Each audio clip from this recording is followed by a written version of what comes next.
30 years ago, Trent Reznor formed Nine Inch Nails. Emerging in an era of industrial metal, the band have always followed their own path, and it's one that has led Trent Reznor from musician to record label exec to cinematic soundscaper, working with longtime collaborator Atticus Ross. Together they've scored films including Patriots Day, The Girl with the Dragon Tattoo, and won an Oscar for the Mark Zuckerberg biopic, The Social Network. Now they return with a new Nine Inch Nails record and a huge tour in the offing. I sat down with them to find out more. Guys, thank you so much for talking to us. Bad Witch is out on Friday. How does it feel to be sharing it with people? We've learned over time that, for us, there's a kind of ceremonial saying goodbye to it in the studio, where we've reached a point where we feel it's the best it can be. We feel good about it, and then we know it's out of our hands as to what happens out with the rest of the world. So we're glad to see it out, though. And tell me a little bit about how the three fit together, because they are kind of following a narrative arc. Whenever it was that we started, we had a major work in mind, and we knew it would be a substantial amount of work and a full-length album. And we think in terms of, when we say album, in the traditional old-school sense, a collection of 10-ish or more songs that tell a story or fit together. The songs are siblings, and it works as a whole. That's how we kind of think about music, not in terms of singles or even really songs that much. And we conceptually were seeing this as kind of three movements, and then we thought early on maybe it would be interesting for us, instead of one big long year and a half of work that comes out as a big long difficult to digest thing, what if we broke it into released each segment on its own. It might make it more interesting for us and keep momentum per segment, but also maybe address the short attention span syndrome that seems to have infected the world and make it a bit more digestible as an experiment. And we're pleased. I don't know that we'll do it again, but it seemed like the right thing to do for this project.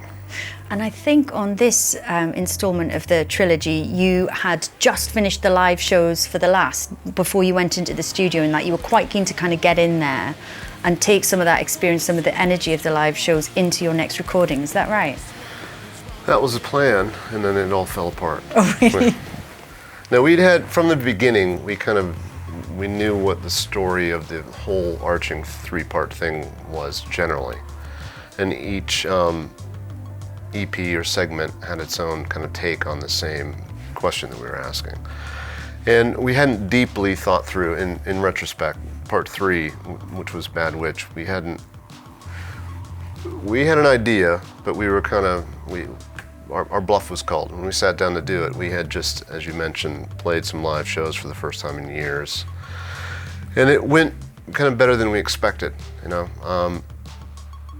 We don't take anything for granted, particularly when we're away for a few years. And we were in kind of precarious headlining positions up against new, young, up-and-comer, acts. And I think it went really well. I think because we're so outside of fashion that it became fashionable in a weird way. But we came back kind of charged up and thought we'd plow into this last record. And when we did, we found that our lack of really thinking it through led to us spinning our wheels and kind of doing some things that it took us a few weeks to admit to each other that it's okay, but it wasn't great, And after a couple months of that, I think the frustration and the honesty led to us realizing we kind of boxed ourselves into something only by ourselves. We'd only created our own kind of cage for ourselves, and we angrily kind of tore that cage apart and wound up with something that felt we were unsure of. It felt unfamiliar, which reminded us that's how it should feel, because we were in a familiar, comfortable place, and really proud of what came out of it, and the story kind of shifted from something a bit more predictable and unnecessary to something that felt much more relevant and honest. And it's the thing about, as long as we've been doing this, it's still still feels refreshing to learn the lessons you've repeatedly learned in the past and be reminded that, for us, it's always about trying to find truth and be as honest with who we are. And sometimes it's right in front of you, but you're doing an elaborate dance to avoid something uncomfortable that's right there. So with that in mind, what could people expect from the live shows when they come to see you play?